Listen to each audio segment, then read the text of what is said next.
যে USTM-ত পাছ কৰা ল'ৰা ছোৱালীয়ে অসমত যদি চাকৰি বিচাৰে, অসমত মেডিকেল বিচাৰে, ইয়াত আৰু এটা পৰীক্ষা দিব লাগিব। তাৰ গোটেই মানে অকল USTM বুলি নহয়, পশ্চিমবংগ, কৰ্ণাটক, মহাৰাষ্ট্ৰ সব বাহিৰা ইউনিভাৰ্চিটি, কিন্তু USTM-ৰ ওপৰত মোৰ খংটো অলপ বেছি, কাৰণ তেওঁলোকে পানী পেলাই আছে আমালৈকে। এখন মেডিকেল কলেজ বনাই আছে, এটাও পেচেণ্ট নাই, তাত এখন মেডিকেল কলেজ খুলিব। পেচেণ্ট থাকা বুলি নেশ্যনেল মেডিকেল কাউন্সিলৰ যোনদিন ইনস্পেকশ্যন আহিছে, সিদিনাখন জোৰ কৰি পেচেণ্ট ভৰাই লৈছে, এতিয়া পেচেণ্ট নাই। আৰু তাতে মেডিকেল কলেজখন খোলাৰ দিনাখনে গুৱাহাটী মেডিকেল কলেজখন ধ্বংসৰ কামত লাগি যাব। নহয়, সকলো ক্ষেত্ৰতে।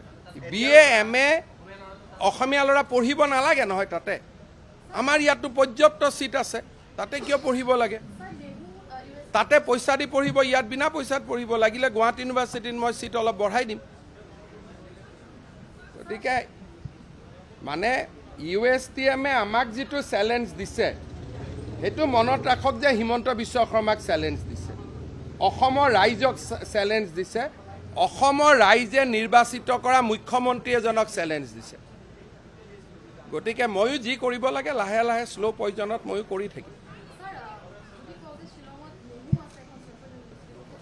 চেণ্ট্ৰেল ইউনিভাৰ্চিটি সেইখন, নেহুটো চেণ্ট্ৰেল ইউনিভাৰ্চিটি নহয়। চেণ্ট্ৰেল গভৰ্ণমেণ্টকতো আপুনিও টেক্স দিয়ে, ময়ো টেক্স দিওঁ। ইনকাম টেক্স যিমান দিওঁ সেইটোতো চেণ্ট্ৰেল গভৰ্ণমেণ্টতে যায়। গতিকে চেণ্ট্ৰেল গভৰ্ণমেণ্টৰ ইনষ্টিটিউশ্যনৰ ওপৰত চবৰে অধিকাৰ।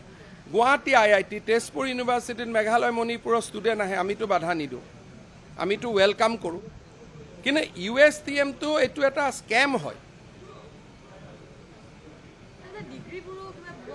মানে মোকতো এতিয়া তাতে বহুত মানুহে, মই ভিতৰত সোমাব খোজা নাই, বহুত মানুহে মোক হোৱাটছআপ কৰি আছে, ইটোৰ কোৱালিফিকেশ্যন নাই, সিটোৰ নাই। মই সোমাব খোজা নাই, যিহেতু এখন আমাৰ ষ্টেটৰ নহয়, তাৰ কাৰণ বেলেগ ষ্টেটৰ চাৰ্টিফিকেট।